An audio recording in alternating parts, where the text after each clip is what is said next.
Salut la famille, joyeux Noël à tous. Mon nom est Daniel Fisbika. J'ai reçu gratuitement.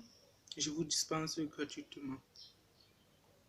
Alors, nous allons aujourd'hui décortiquer un sujet très important qui est la notion de l'économie. L'économie. Alors, je vais vous donner 12 conseils. 12 pour pouvoir économiser, même en gagnant un petit salaire.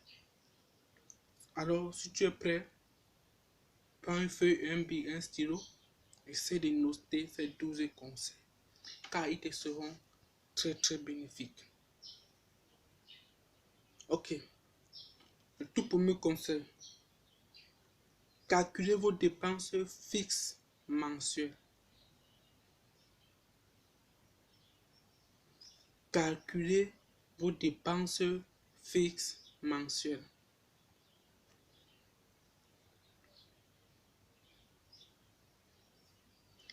Vos dépenses fixes mensuelles, il s'agit de quoi? Il s'agit de vos logements, le loyer de votre appartement, il s'agit de vos frais téléphoniques, il s'agit de votre assurance, il s'agit de vos frais d'eau, d'électricité et de gaz et bien d'autres. Une fois que vous avez calculé ces dépenses fixes mensuelles, vous la notez quelque part. C'est bon? Deuxième conseil, calculez vos dépenses variables mensuelles.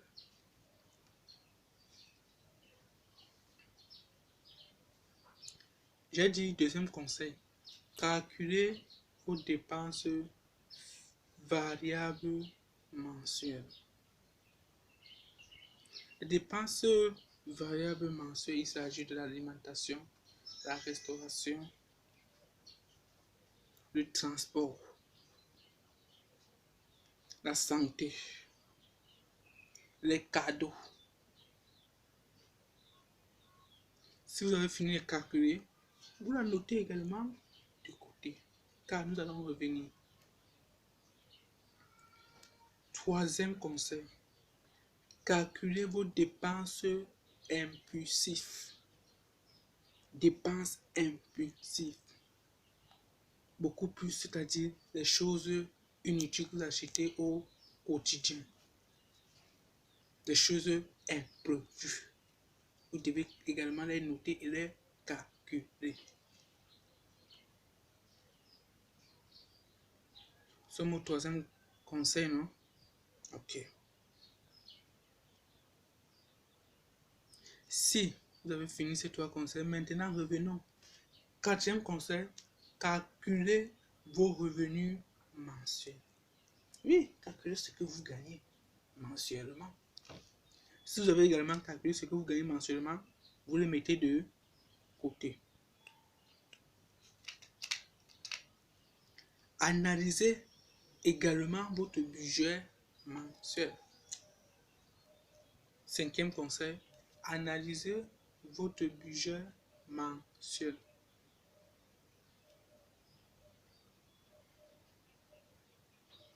J'ai dit cinquième conseil, analysez vos budgets mensuels. Sixième conseil, passez à une véritable gestion de votre budget.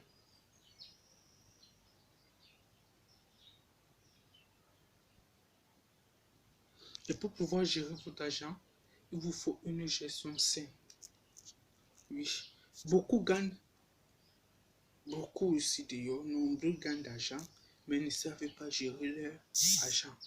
Et ils se trouvent dans les fins de mois très rouges, très difficiles à gérer. Pourtant, ils en gagnent assez d'argent, mais ils ne savent pas gérer. Sixième conseil, c'est bon? J'ai dit, passer à une véritable gestion d'argent. Alors, pour mieux gérer votre argent, vous devez commencer par prévoir un budget mensuel qui vous permettra de ne pas vous trouver dans les fins de mois difficiles. Et si possible, d'économiser plus. Alors, pour que cela soit fait ainsi de façon globale et fiable, vos dépenses ne doivent jamais être au-dessus de vos revenus. Pour s'en sortir au quotidien, évitez que vos dépenses soient au-dessus de vos revenus. Et ayez le temps de vérifier vos comptes mensuels chaque mois afin de voir et de calculer à quel niveau se trouvent vos économies et dépenses. Ok, si on a fini avec le 6e conseil, on va passer au 7e conseil. Vous devez réduire vos dépenses d'électricité, vos dépenses d'eau, vos dépenses de gaz. Ok, réduire vos dépenses d'électricité revient quoi? Le soir, quand tout le monde se fait la table pour dormir, débranchez tout. Débranchez les appareils qui ne servent à rien la nuit. Éteignez les lumières dans les chambres qui consomment le plus si vous ne servez à rien. De Dieu. Maintenant, au niveau d'eau, ne pas allumer le robinet pendant que vous lavez les mains. Ne pas utiliser l'eau du robinet pendant qu'il pleut. Pourquoi ne pas utiliser une eau gratuite qui vous a été donnée par le Dieu? Ça peut vous être bénéfique. Même cette eau peut être bénéfique pour laver, pour faire la vaisselle, la lessive, tout ça.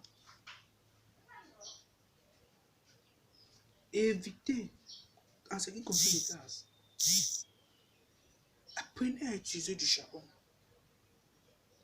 Le gaz, c'est un moyen pour faciliter les choses, mais ça ne doit pas être une prise en charge. Le gaz, c'est pour préparer les petits repas. C'est pas pour préparer le coquille, pour préparer l'haricot. Une bouteille de gaz max doit faire 4 mois dans une maison. 4 mois comme ça, la 4 dans une maison. Pour celui qui vit seul, c'est 7 mois. Pour un célibataire, le gaz doit faire 7 mois chez lui. Et si ça ne fait pas 7 mois, il y a problème. Il y a problème. Nous dépensons au quotidien parce que nous vivons au-dessus de nos moyens. Et nous nous trouvons endettés du jour au lendemain. Une chose qui ne devait pas exister dans les normes des choses. Vraiment, écoute bien ces conseils que je suis en train de te donner. C'est très utile pour toi qui veux avancer. Tu as bien l'ambition, le rêve, tu as envie d'ambition de réaliser. Mais chaque année, tu te trouves toujours à zéro parce que tu ne contrôles pas tes dépenses mensuelles. À partir d'aujourd'hui, je veux que tu trouves un changement au niveau de ta gestion, de ton argent. Si tu écoutes cette vidéo et qu'il n'y a pas de changement, mon frère, même les prières ne pourront pas te délivrer. Même les prières ne pourront pas te sauver. Sache que toi, on allait manger ton cerveau. Il y a l'eau dans ton cerveau.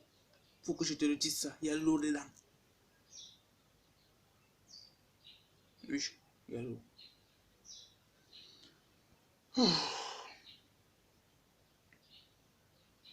Réduisez également le montant de vos assurances.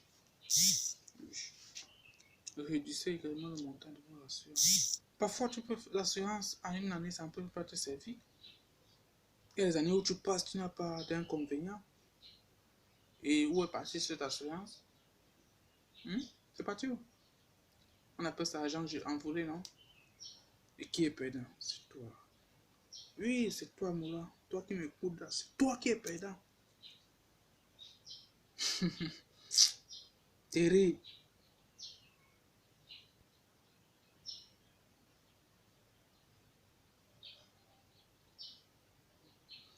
Et 9e conseil, vous devez réduire vos dépenses fixes et variables. Je dis bien, réduisez vos dépenses fixes et variables. Alors, revenons sur les dépenses fixes. Pour réduire vos dépenses fixes, par exemple le logement. Pourquoi aller prendre un appart pour 2 personnes? C'est jeter de l'argent. Oui, tu es seul avec une copine, ce n'est pas l'appart qu'il vous faut. En tant que c'est une chambre, bon, quand vous avez montré que vous êtes au Harlem, un studio c'est max. Un studio c'est max. Mais quand vous prenez de l'appart, vous tentez d'augmenter vos dépenses et vous ne pouvez pas économiser. Et puis encore, si la dame, votre copine ne fait rien, elle est élève ou étudiant. Mais tout cela revient sur vous, hein, monsieur. C'est vous qui endossez le prix. Oui, oui, c'est vous qui allez endosser tout. Elle serait juste qu'une simple consommatrice VIP. Pendant ce temps, vous en souffrez. Vous travaillez, mais vous ne voyez pas de l'argent. Vous travaillez pour satisfaire vos besoins. Vous pouvez travailler comme ça pendant 50 ans. Vous n'avez rien réalisé. Oui, vous ne pouvez rien réaliser. Maintenant, vos dépenses variables. À un moment, dans la vie, quand on a les objectifs atteints, la nutrition doit être réduite. La restauration réduite. Le transport réduit.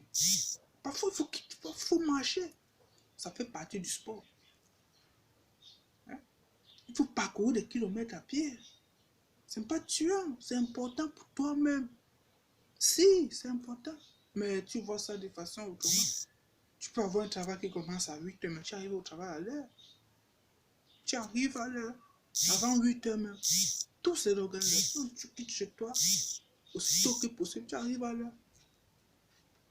Parfois même, vous prenez la moto, mais vous arrivez toujours en retard. Vous prenez un an. Et ces moyens de transport-là, c'est quand même, c'est un risque de votre vie, hein, que je vous le dise. Tu peux prendre une moto comme ça et faire l'accident. Pourtant, si tu partais à pied, tu arrivais très bien. Parfois, il faut marcher à pied. Il faut parcourir des kilomètres à pied. C'est économique pour vous et c'est très important. Ça, c'est le 8e conseil.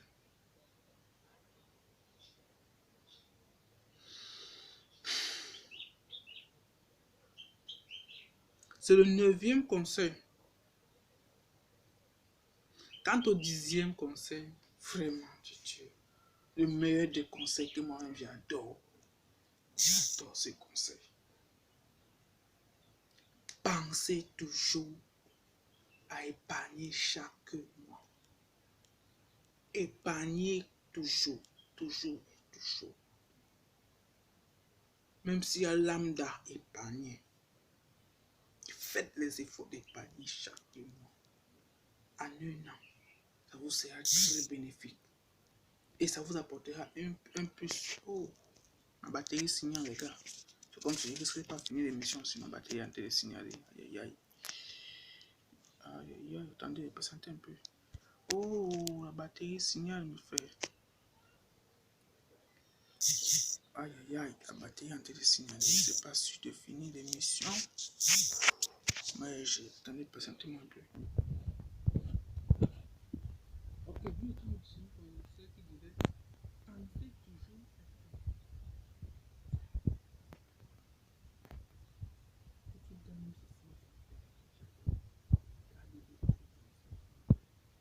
C'est vrai, c'est maintenant. Je sais même pas. C'est touchable. À une seconde d'année, c'est vrai important de cette économie. Ce 10e conseil que moi j'adore, c'est toujours économiser.